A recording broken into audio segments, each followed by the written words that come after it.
bass didn't have a pickup on it. You know what I mean? So you had to get your sound together. I had to get my sound together. I was playing through a mic through an amp. You know what I mean? And Mickey was just driving the bus, dude. And it was Sam Dockery on piano and this woman named Nina Bundy. Everybody on the stage was like above 65. You know what I'm saying? Yeah. Like, that's when you learn, though. It's like yeah, man. I learned a whole bunch. I learned a lot of what not to do. And then, it wasn't all gravy from there. I had a unfortunate situation with my upright, and that took me out of commission for a minute because here I was just starting to work, and then my bass was down. Oh man! So now I can't work because I don't have a bass, but I can't get my bass back because I don't have no work. And right. Like actually, in hindsight, a bass player buddy of mine like let me hold his bass for a little while, but then I'm trying to make rent. You know what I'm saying? So like I don't even have like the extra to like. Eventually, I had to give him his bass back. So then I had to play electric. You know what I mean? And now I haven't played electric bass since college, since before college. Since, you know what I mean? Like, back in church. You know what I mean? Because I got to school. I was playing electric all the way up until school, and then I had to learn to play acoustic. So I kind of put the electric down. Mm-hmm. And then I was playing keys in church by then. You know what I mean? I was playing way more keys. I don't even think I played bass in church until I got to Philadelphia. You know what I mean? So it had been like 6-7 years. You know what I'm saying? Like it's been a minute since I picked up the bass and started getting some work, and I was playing all the wrong stuff, man. I was playing a whole bunch of like trying to play creatively and blah, blah, blah on the electric bass with these wonderful singers that were giving me a gig, right. And they were like, yeah, no, So now I got to figure it out, I picked up a gig in Morocco, just like playing in residency, and it was kind of like just playing a bunch of covers basically, so I kind of got it together, and then I got the call from Billy Paul, and the first rehearsal we played, I thought I learned the music, and he kind of pulled me aside. He was like, hey man, you really gotta check out this music, man. You need to listen to me, you need to listen to Marvin, you need to listen to James Brown, and then come back to rehearsal ready to play. Right.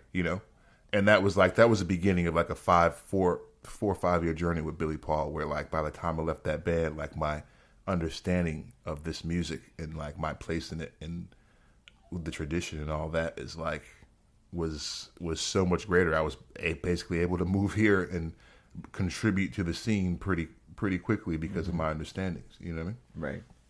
Wow, man, you it's funny because in life you had to go through all of that to get back to the electric bass that added so much value to you as a musician. Mm-hmm. You know what I mean? Mm-hmm. So it's funny how the universe works, man. Yeah. I was curious, like, so you grew up musically in Philly, right? So you're playing like jazz, neo soul, and R&B, and like, so how do you separate all of those things? Because you play with like Bilal, and you play like all of these bad, jazz dudes. Right. How do you not pigeonhole yourself into one of those categories? I think for now, I mean, until now, I've been lucky enough to just kind of like think of it all as just like songs. You know what I mean? Like instead of thinking of it as genres or whatever, I'm about to play this song. I'm about to play these songs. So when we play these songs, they sound like this. When we play these songs, they sound like this. Mm-hmm. So like you bring up the hit with Bilal. The hit with Bilal was with the Revive Big Band. Right. And I mean, we played stuff from Bilal records. I know. You know what I'm saying? So like I know them on like another kind of level, like enjoying music, hanging with the homies, hanging with the chick. You know what I'm saying? Like that vibe. Right. So I'm playing, I'm about to play All Matter. You know what I'm saying? I'm about to play When Will You Call? Like, so that's what we do there, But, somebody says, I don't know, Dominic Farinacci is going to be on that gig too. Right.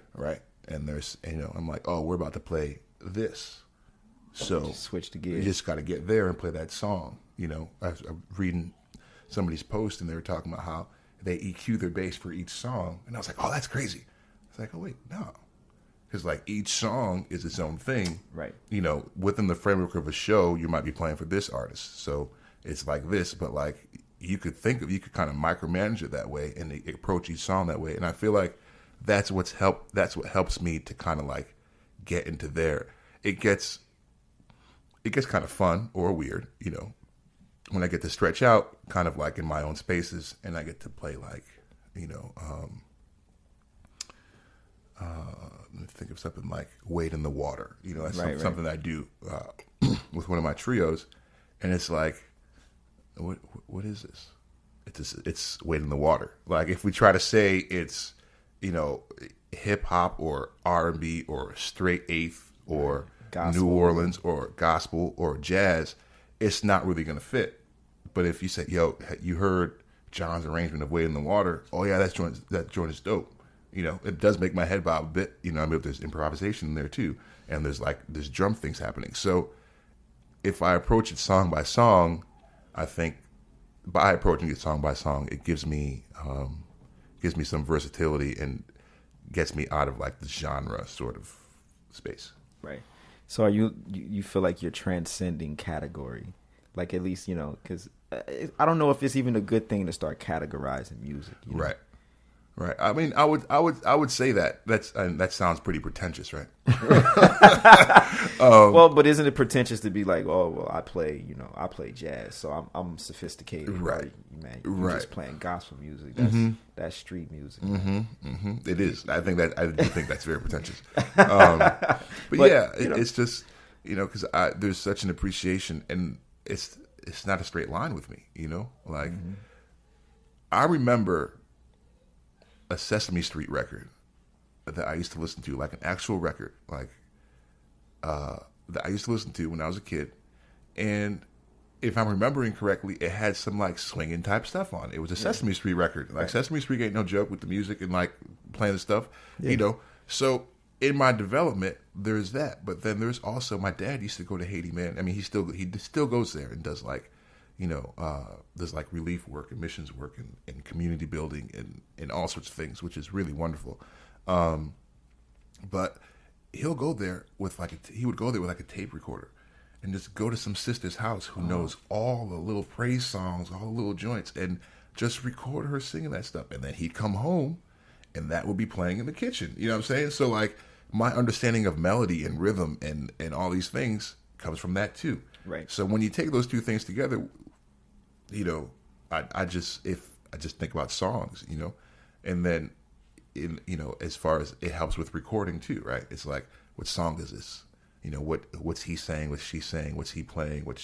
So let's deal with that, you know, and get that to be where it is. If somebody else wants to say, well, I've got this pop artist and I want you to play on this record, that's great. I'm glad that you can do that and market it that way, and let's do it, because you sell records. That's good for me, you know. But for me, in terms of my approach, especially as like a, you know, like a mercenary musician, that kind of helps. It's like, this is the songs, these are the songs, you know. Right. Man, are you working on any other interesting projects that you want people to know about? Oh man, yeah, all the time, man. I mean, this kind of thing actually is kind of what the type of thing that I believe in, you know, in terms of the music. You know, the music business is the music business. It has been, it always will be. It's all about like, what's the access that we have now, you know? So I'm just always trying to find ways to access the business for myself and for others so that the tradition can continue, you know? Right. So one of the things I do, I work with Truth Revolution Records. Okay. It's Zakai and Lucas Curtis' label. Okay. Yeah. I grew up, you know, knowing those guys. You know, when I moved here, they've been very instrumental in just like me staying here, you know, like actually staying in New York, you know what I mean? Right. So they've got this label, and they put out music, and they're expanding into like more media. So I've been doing like podcasts with them, and I've been, dope. You know, I've been helping with like engineering sessions and trying to put some things together and helping organize and being part of just like, you know, brainstorming meetings and trying to come up with ideas, just, you know, just to kind of give another outlet, you know? Right. Because what record companies don't like to say is that nobody makes money on a record. You know what I'm saying? So like, to me, if you're gonna put your money into it, it'd be nice if you knew somebody that had had a nice email list and some other things. You know what I mean? Yeah, and y'all could work exactly. together, and they have like an assistant and some people to like send stuff out. You know, and so I believe in that model. I think if we have 75,000 of those models, that would be great. You know what I mean? Right. So, working with TRR, I as of recently haven't been doing much band leading other than my residency over at Smalls. Okay. I'm over there kind of bi-monthly. They can just check the Smalls website, or do you have a personal website? No, you could check the Smalls website for Okay. that, and you'll know I'm not there exactly every other week. I exchange Jonathan Barber and I go back and forth, and Okay. that we make it work. Yeah. And so with that, that's usually trios that I'm leading, and I try to kind of be in residence with a trio for a little while. So the most recent one's been with Joel Ross and Jeremy Dutton. Okay. And just kind of vibes trio, just going in, trying to find some sounds and some spaces to make some music. I try to accompany a lot of different people. Right now, I've been playing with Dominic Farinacci and Lauren Talise, this great vocalist. Okay. You could check them both out online, and their next few appearances, I'll be with them. Are you still doing you had a Haitian project kind of happening with Sarah Charles and... Yeah, that's like my thing. I'm sure you know about this too. It's just like you get to work it, and then like your own project kind of goes by the wayside, especially as a rhythm section player, because the work can be plenty, but it can also kind of take you out of doing your own music. Right. But that's coming along. Actually, next Monday, there'll be like a version of that project at Smalls for the late set. Okay. Monday, September 5th. September 5th. Yeah. So, and that'll be Melanie Charles is also involved with that, and oh, cool. I thought she left town. Oh no, she's back in town. Actually. Oh, okay, cool. Yeah, she's back in town. Melanie will be there, and then just some different Haitian musicians from around New York will be there on that date. But that's a fun project for me. It's called L'Ouverture, which is in reference to one of the leaders of the Haitian Revolution. His name is Toussaint Louverture. Okay. And it's also, that word is a French word for the opening. So it's kind of like right. double-sided, trying to be deep with things, right. while sounding foreign. So I am looking to get that out there a bit more, just to kind of spread the gospel of the music.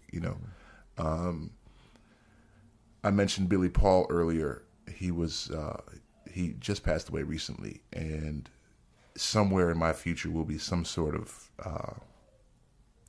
consistent project, sort of celebrating his life and his legacy. Right.